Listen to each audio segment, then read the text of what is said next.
The stone walls are cold and quiet, lit only by flickering torches. Outside, the world is dark and cool, muddy streets, starving peasants, sickness carried by rats. But inside the royal court, the air smells of perfume and wine. Silk gowns rustle like whispers. Laughter floats on the surface like foam when poison dot in this world. The queen is more than a woman.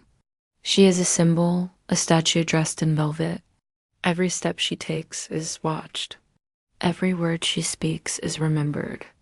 She smiles, bows, and plays the role written for her. But under that perfect smile, under the crown, there is something else, a secret life, a quiet hunger. People today speak of queens as if they were all pure, graceful, and kind. But history real.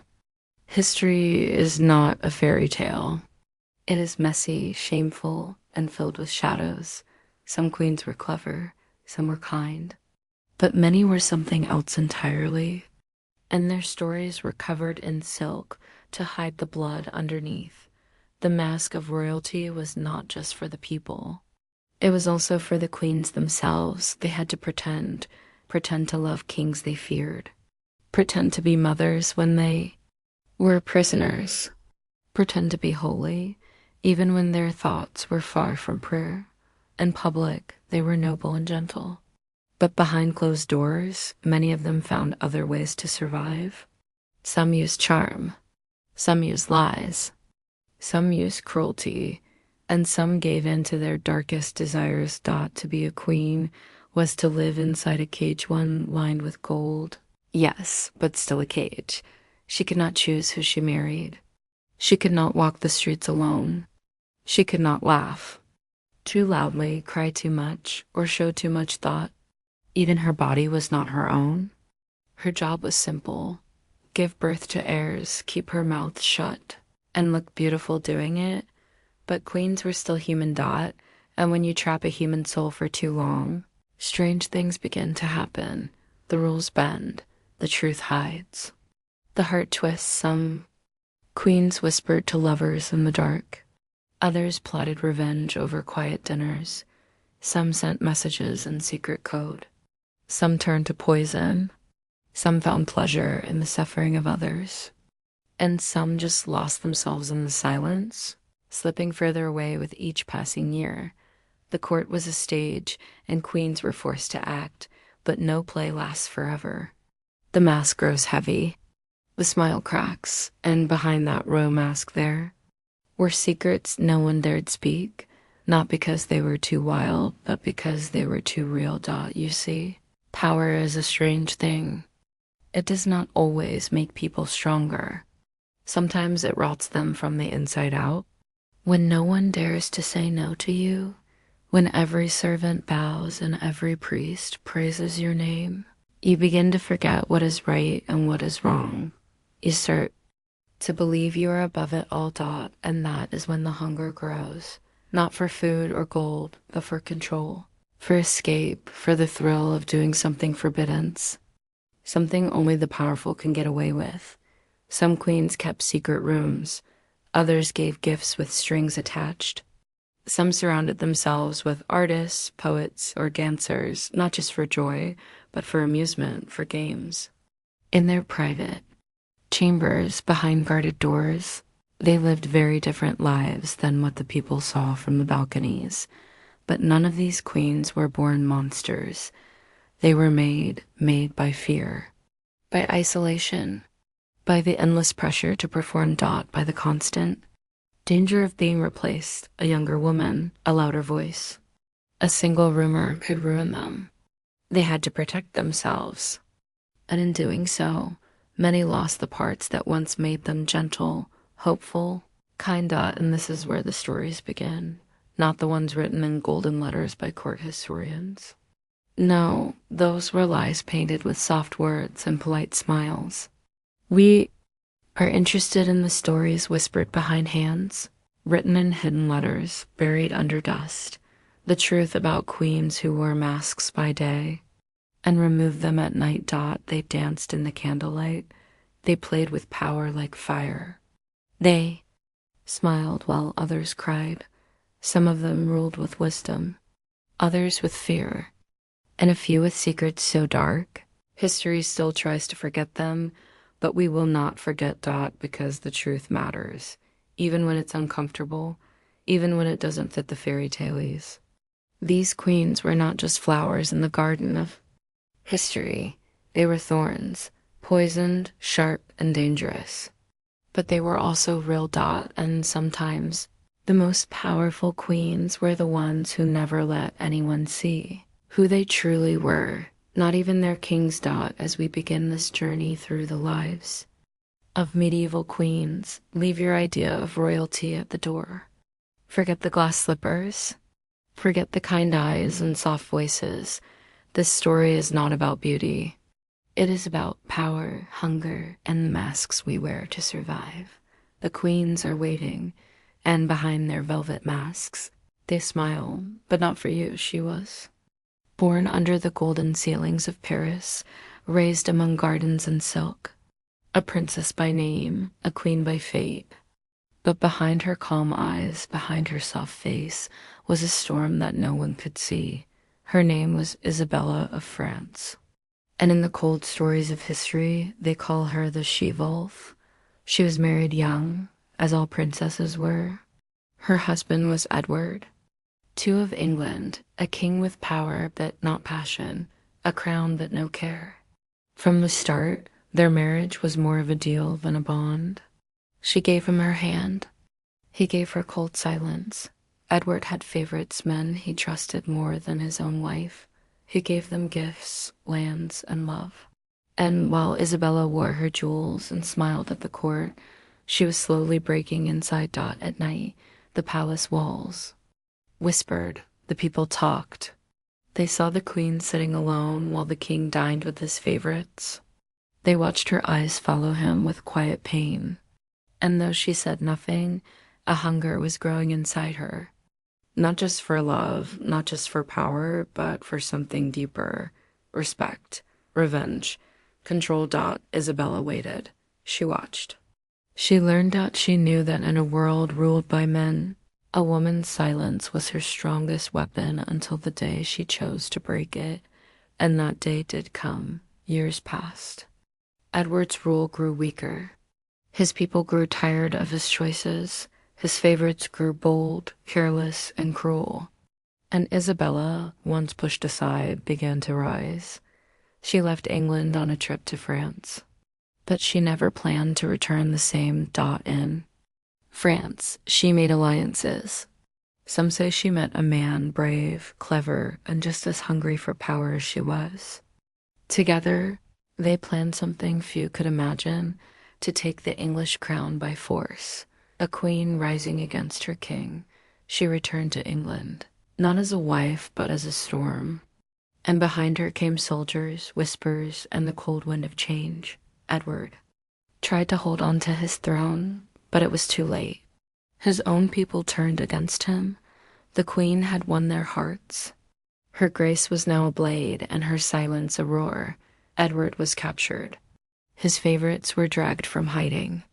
And one by one, they were punished. History says they were taken before crowds, stripped of power, stripped of pride. And Isabella watched. Some say she showed no sorrow.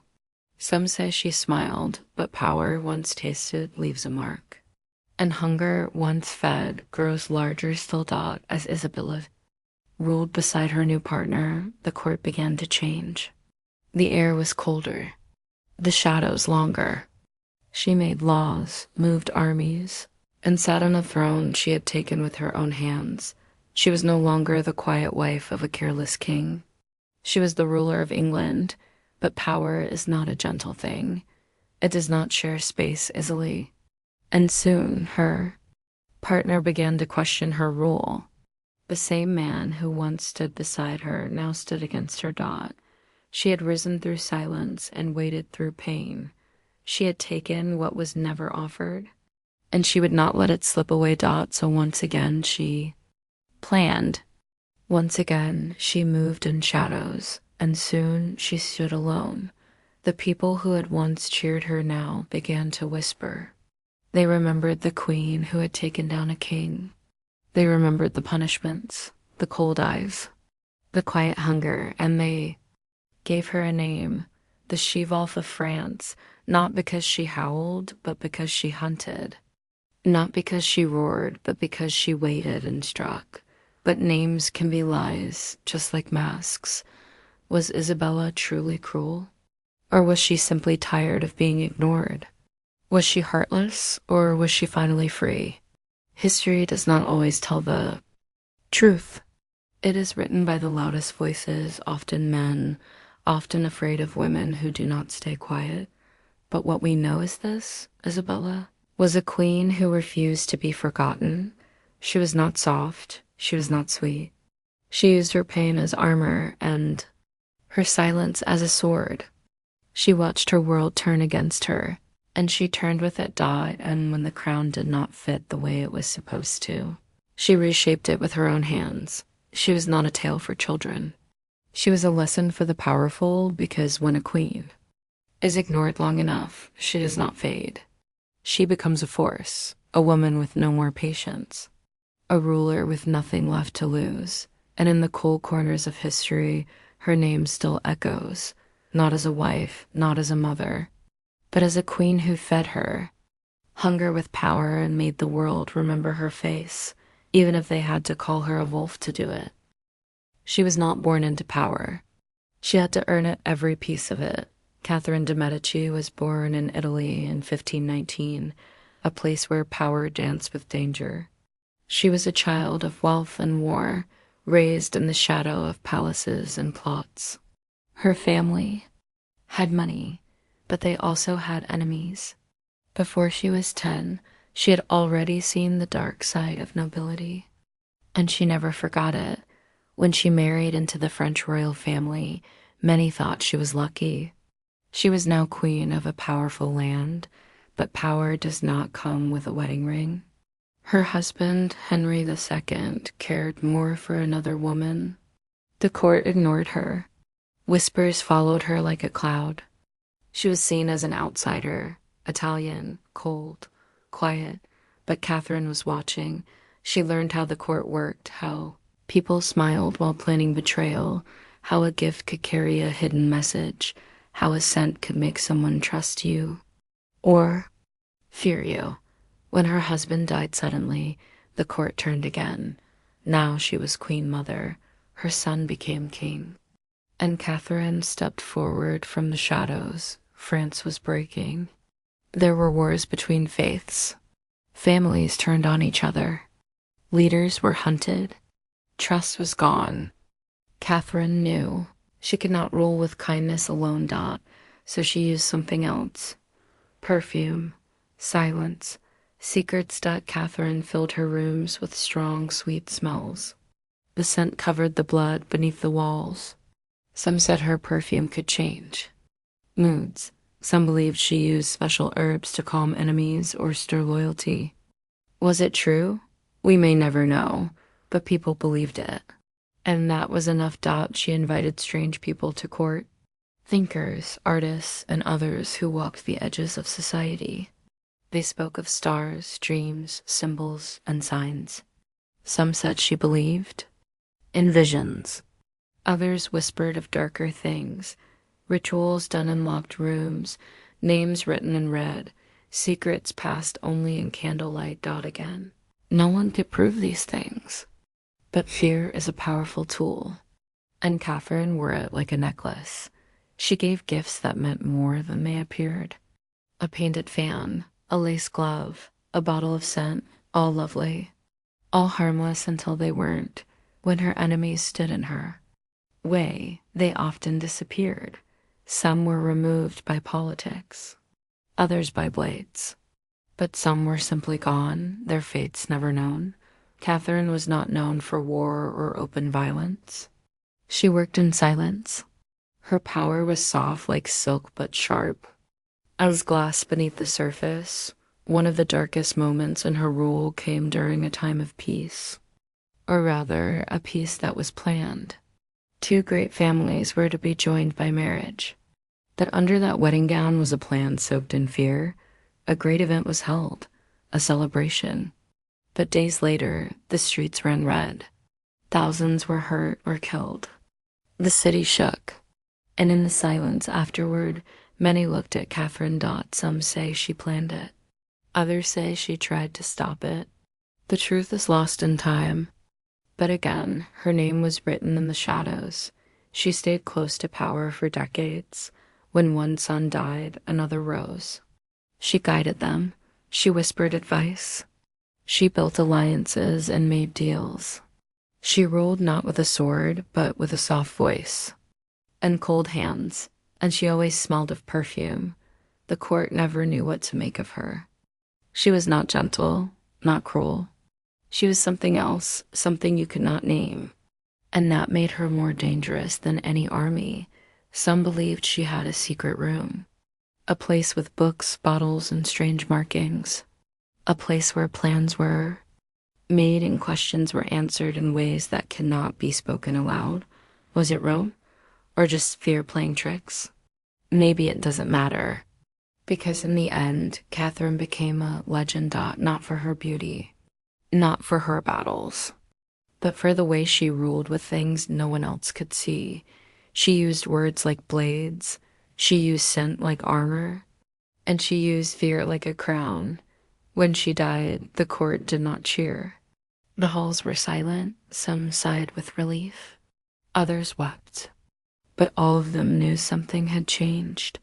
The queen who had walked through shadows was gone, and the world felt different. Catherine left behind a country still cracked by war, but she also left behind a new kind of rule, one that did not need violence to be powerful, one that did not need armies to win battles.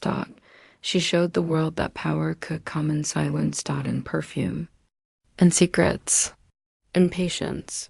And though the candles of her court have long gone out, her story still lingers like a scent that clings to silk long after the person has left the room, in a palace of marble and shadow, where gold shined on the outside, and secrets lived inside the walls.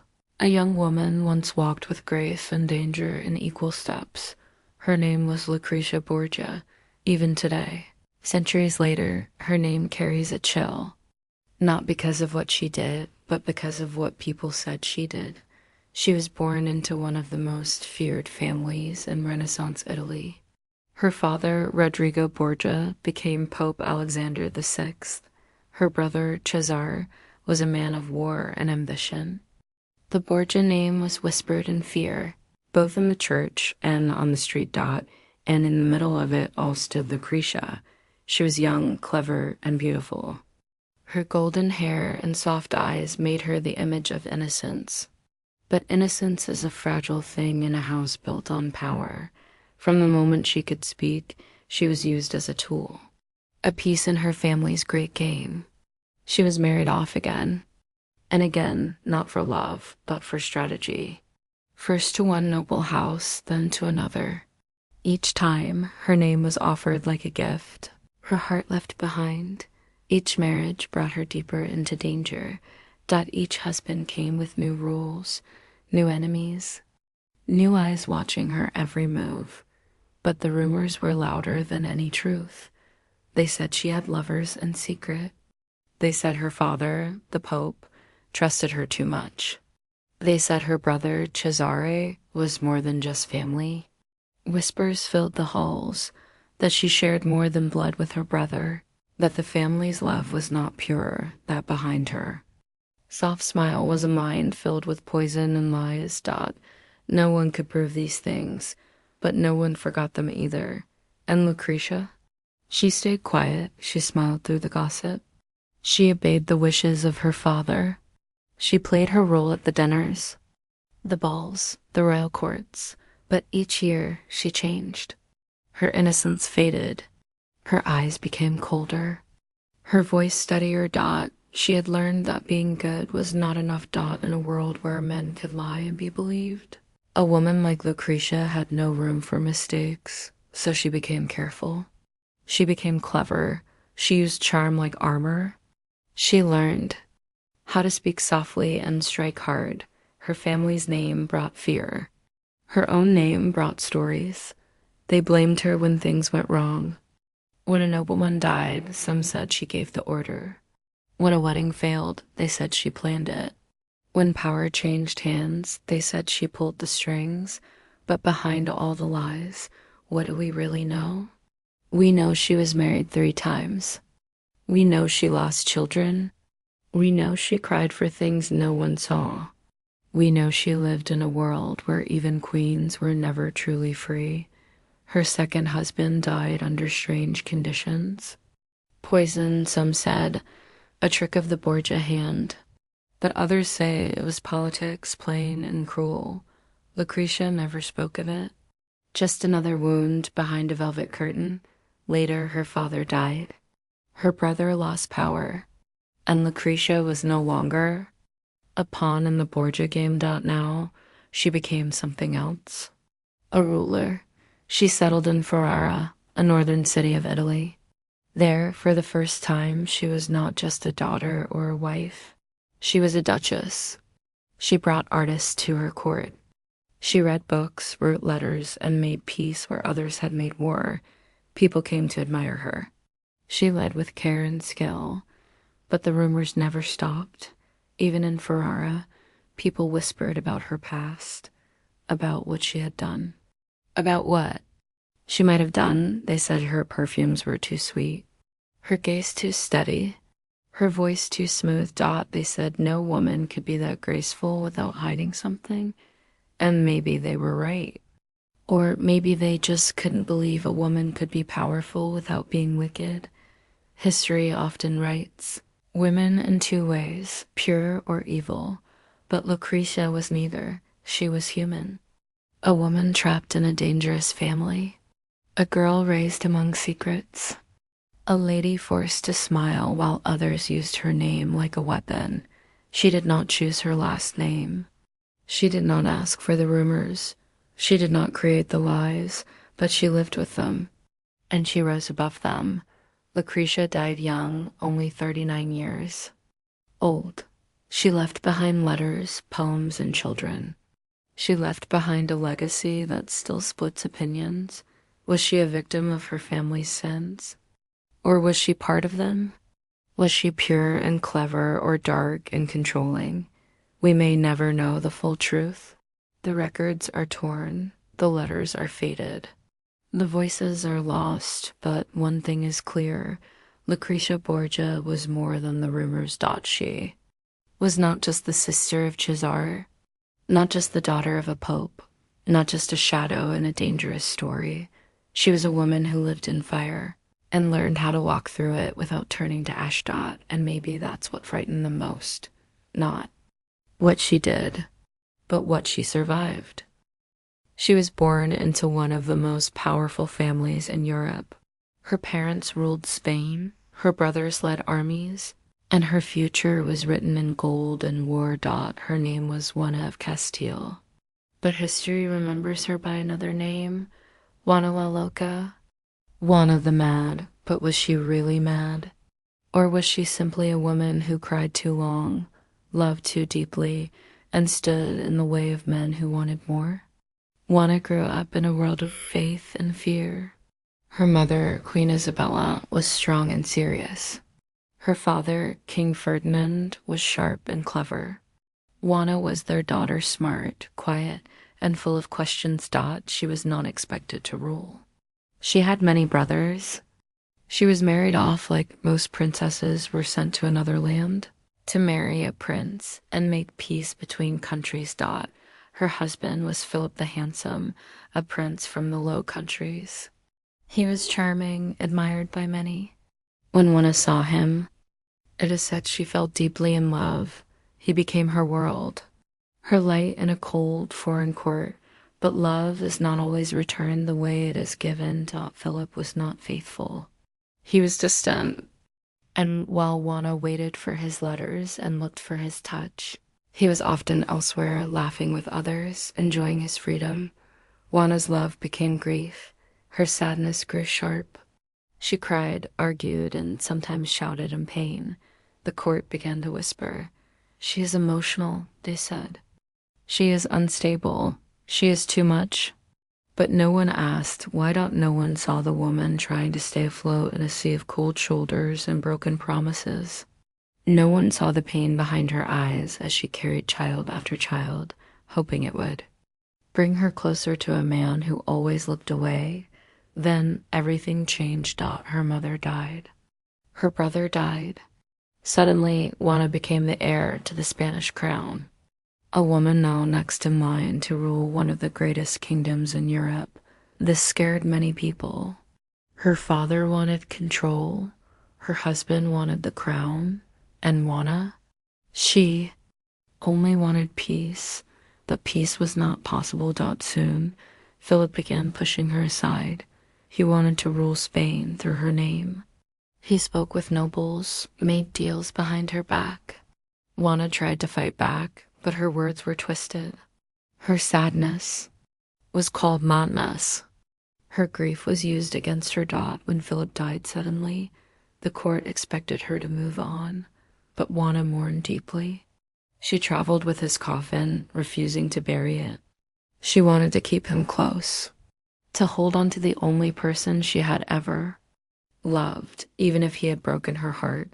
People called her strange. They laughed, they gossiped. And soon they locked her away. Her own father sent her to a distant castle. He said she was unfit to rule. He said she was not well. And so the future queen of Spain was placed behind thick walls, her crown taken from her hands. She stayed there for decades. In that cold, lonely place, she was no longer a queen. She was a shadow, a name. A rumor. Visitors said she sat for hours without speaking. Others claimed she whispered to the air. But who could say what was true? Was she truly mad? Or had the weight of grief, betrayal, and imprisonment finally changed her? And what if the madness was not hers at all? What if it belonged to the world that locked her away? The world that feared a woman's sorrow? The world that saw emotion as weakness and love as trouble? Because Juana's greatest crime was not violence or power or pride. It was feeling too much. She was not soft enough to be silent. Not hard enough to be feared, not quiet enough to be forgotten, and so she was called mad. Even her son, Charles, who would become one of the most powerful rulers in Europe, kept her hidden. He visited her rarely. He ruled in her name, but never let her free. When she died, she was still in that castle.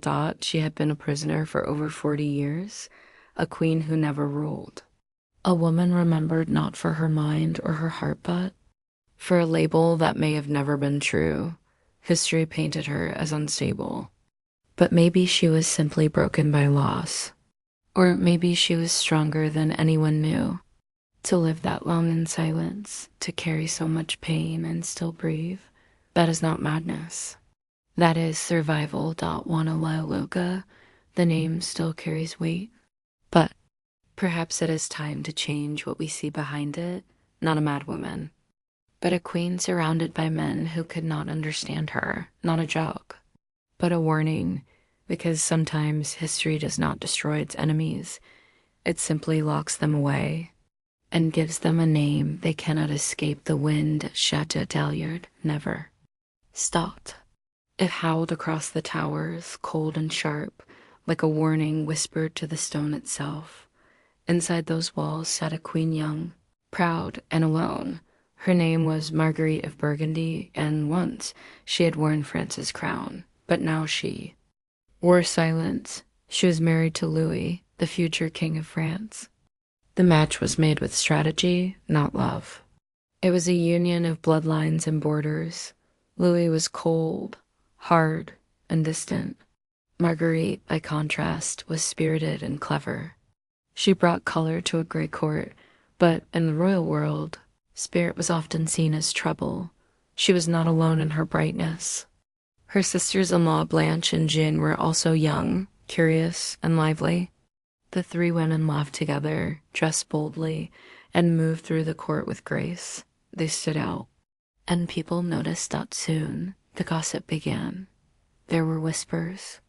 of secret meetings, exchange gifts, and quiet letters passed through guards.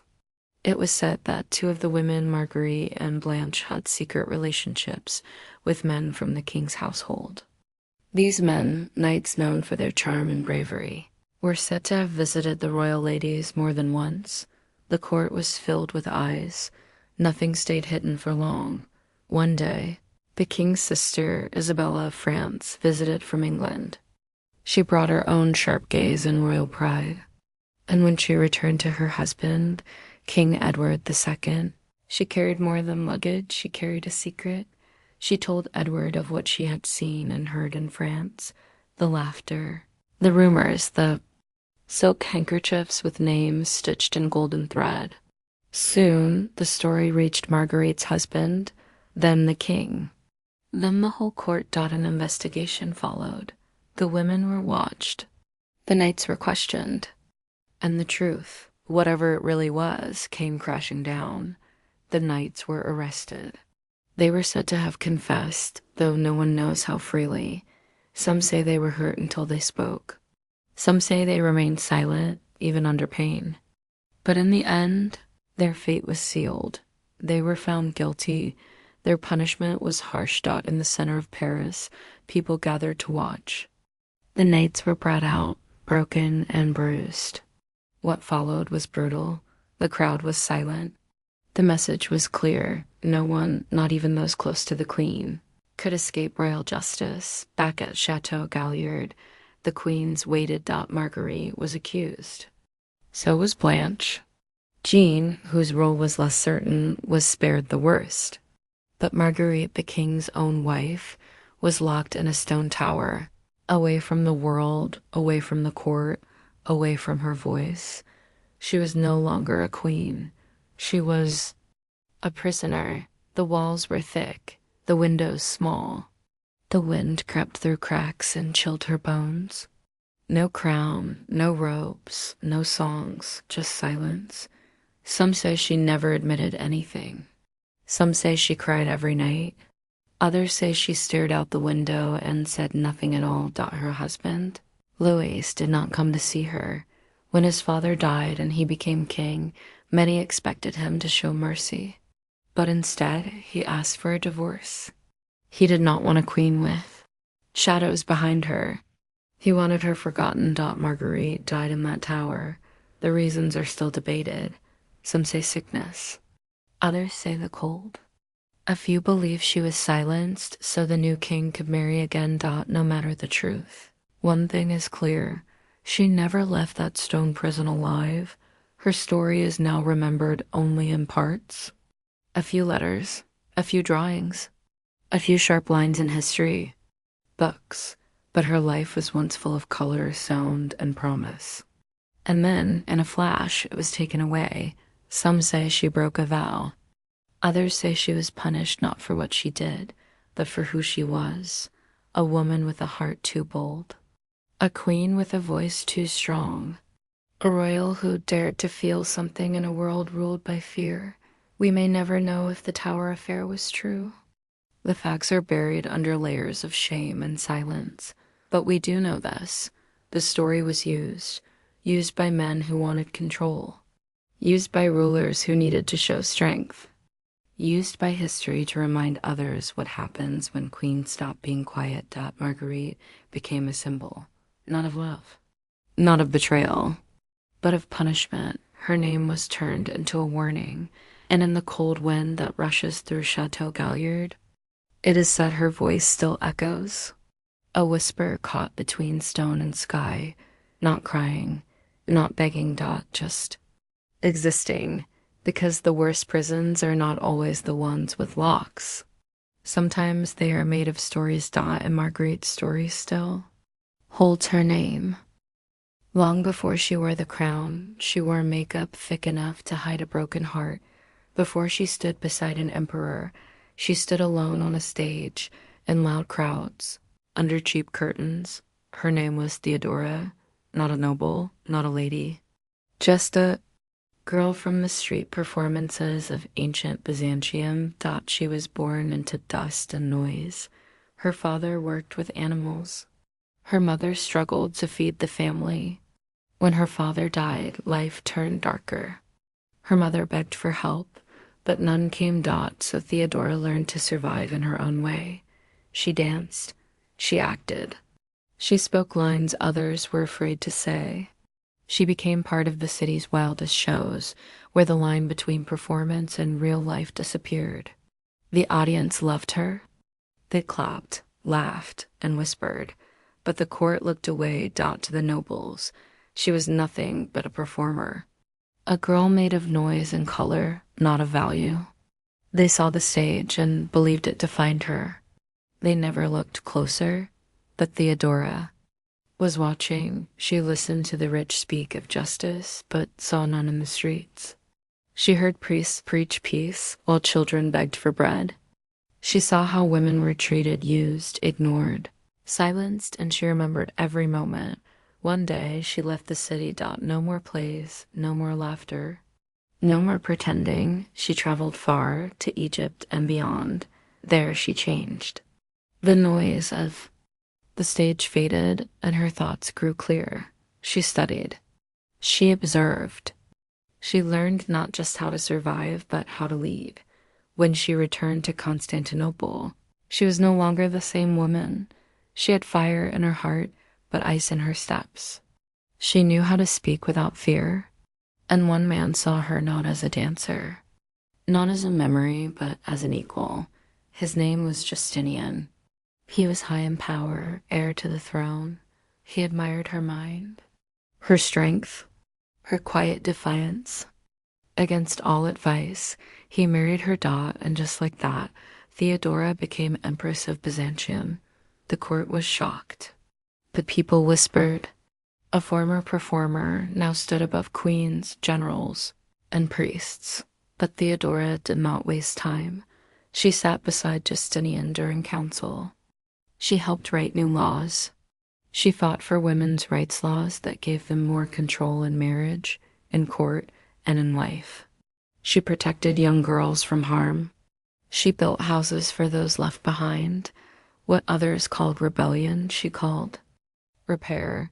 What others saw as strange, she saw as fair, but not all approved.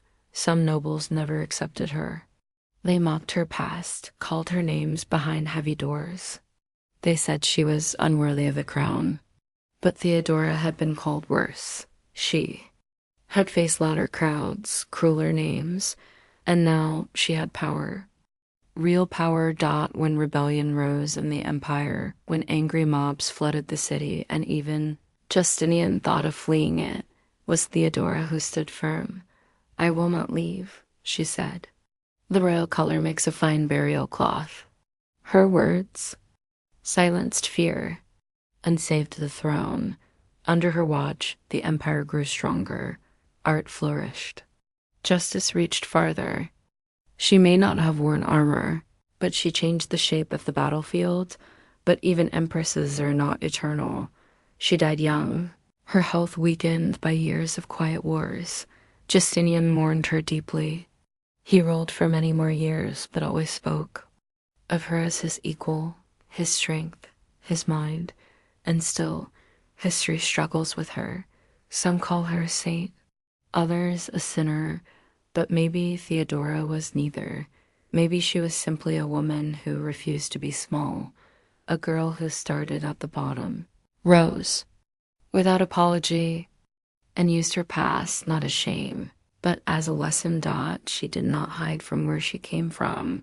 She used it to rewrite the rules.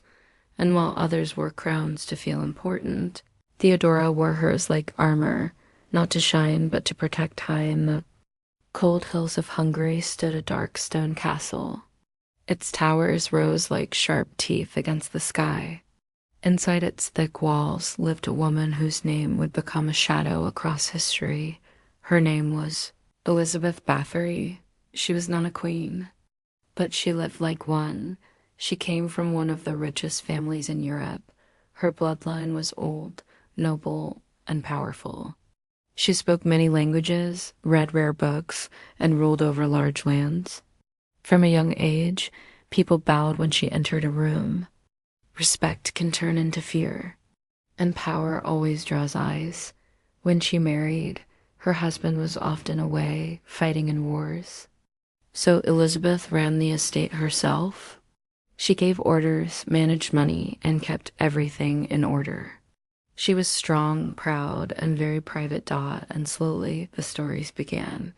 Some said her servants feared her, that she was strict, too strict, that punishments went too far, that girls who worked in her castle sometimes vanished and were never seen again. Then came the rumors that would never die. They said she hurt young girls, that she kept them in secret rooms, that she watched them suffer, that she believed it would keep her young, that she used strange powders, potions, and baths. Some even said she bathed in blood. Was it true? Or was it a lie? The stories grew louder after her husband died. Now a widow, Elizabeth became more alone and more powerful. She had no one to answer to. And the people around her began to speak. That here's the question, was she really a monster? Or was she a rich, powerful woman that others wanted to destroy? At the time, many nobles owed her money. Her lands were valuable. Her name was strong. And she had no husband to protect her. She became an easy target. One day, soldiers came to her castle. They arrested her. They searched her rooms. They claimed to find evidence hidden in walls, strange writings, and frightened witnesses. But she was never given a full trial. Instead, they locked her away in her own castle. They bricked up her room, leaving only a small hole for food and light. No court, no defense. Just silence. She stayed there for years until she died, alone, unheard. People outside told stories.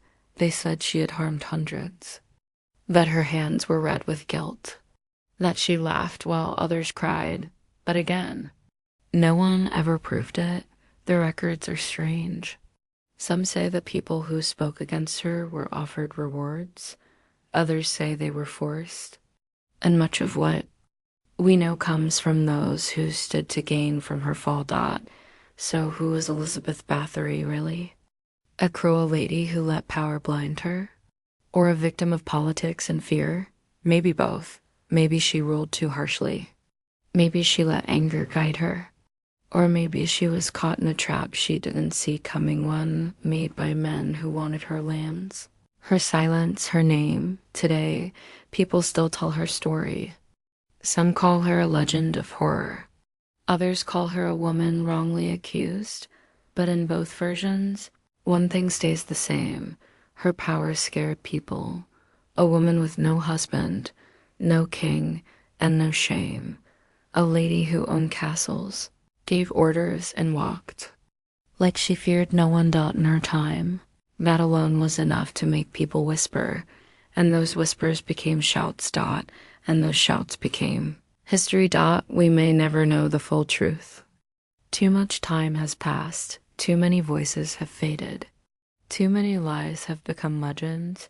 But behind every story is a human being. And maybe Elizabeth Bathory was not a monster. Maybe she was a mirror, reflecting the fears of her world. The fear of aging, the fear of powerful women, the fear of what cannot be controlled.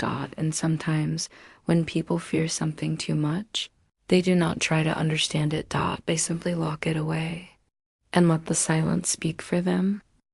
Behind every stone wall and golden crown, there was a bedroom, and behind every royal bedroom, there was a story. In medieval times, queens were not seen as people first. They were seen as symbols of beauty, of obedience, of birth.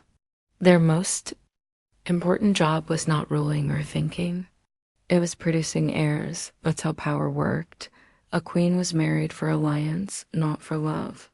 Kings and princes didn't look for someone who made them laugh or feel seen. They looked for land, for names, for bloodlines. The marriage was made on paper long before hands were held or eyes were met. And once married, the queen belonged to the crown. She was expected to behave perfectly. Every step, every word, even every breath had rules. She could not walk the gardens alone. She could not leave the castle without permission. Her letters were read. Her rooms were watched. Her body was not hers. When the queen became pregnant, the court celebrated. But even then, her privacy was gone. Servants stayed nearby, even while she slept. Midwives were picked by others.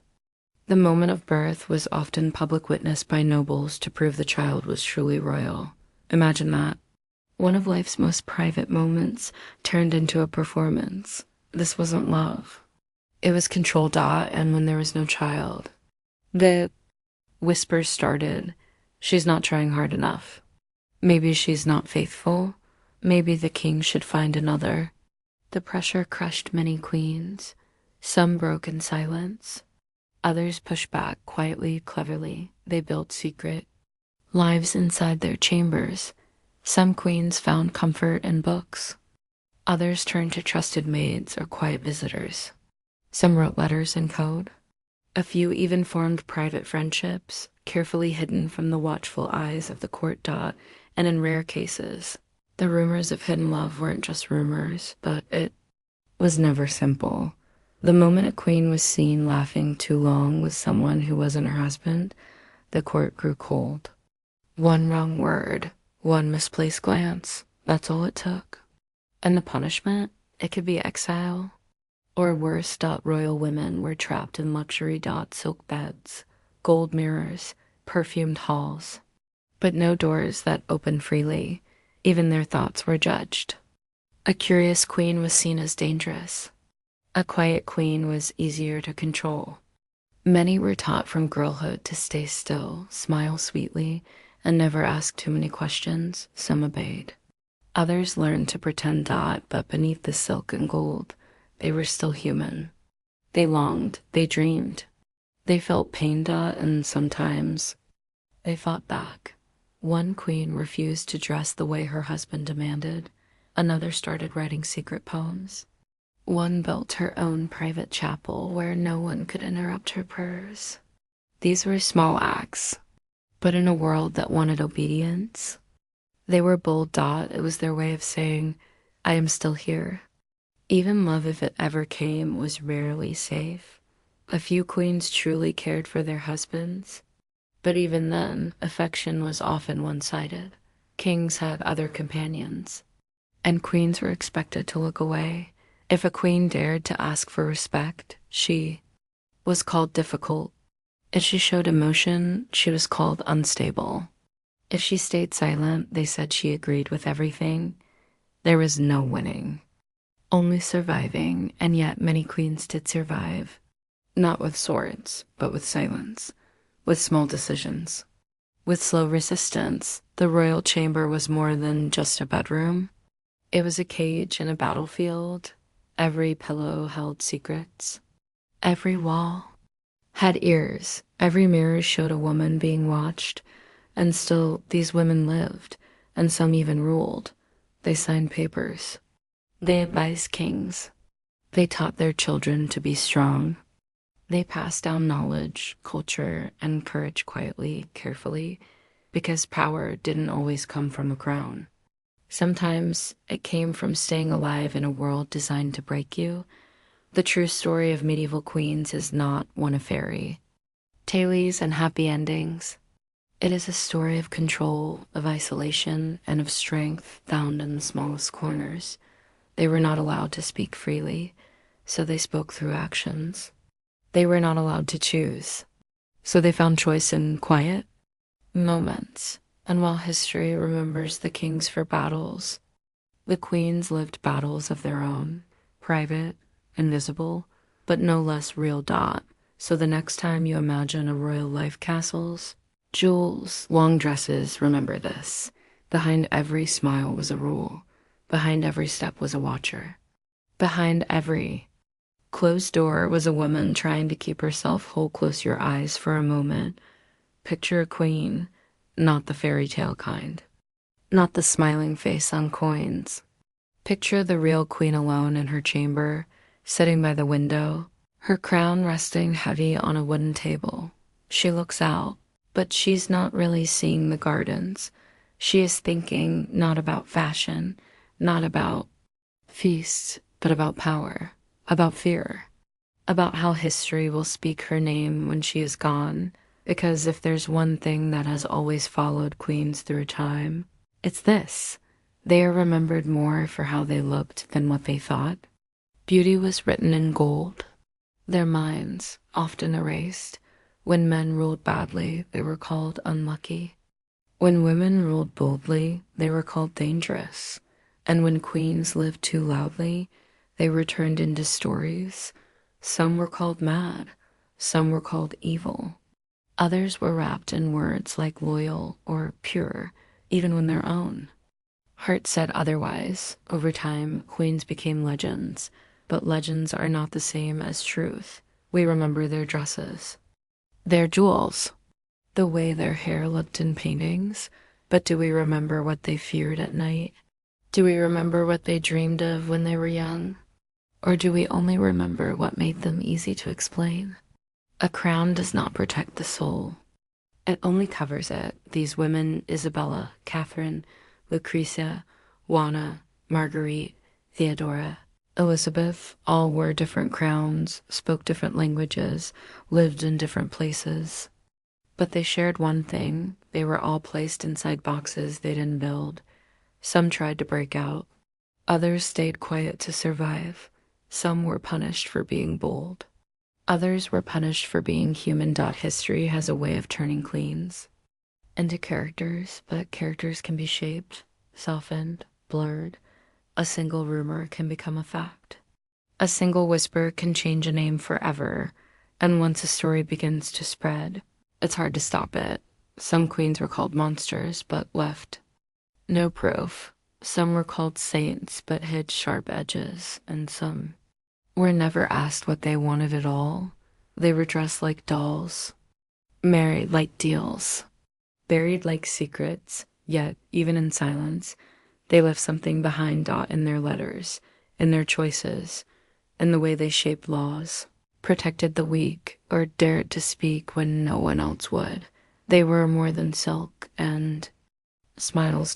They were thinkers, fighters, survivors.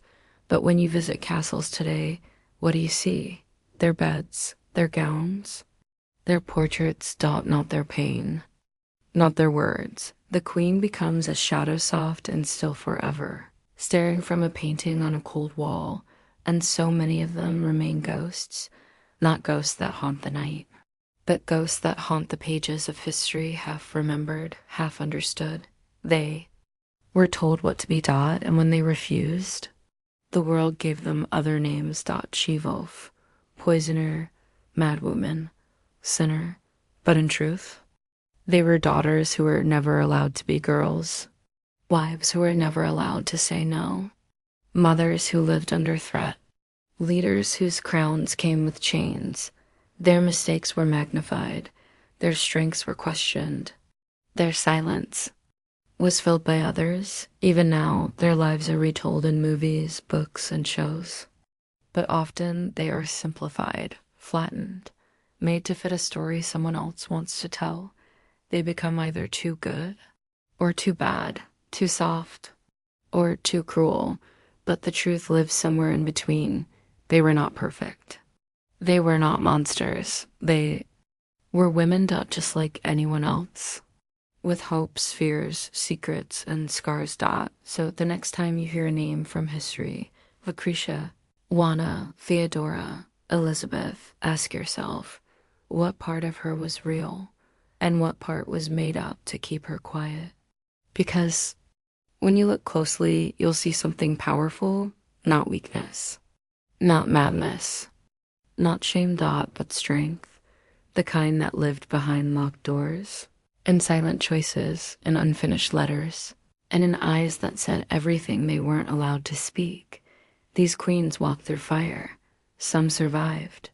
Some didn't, but all of them left footprints, even if they've been covered by dust and time.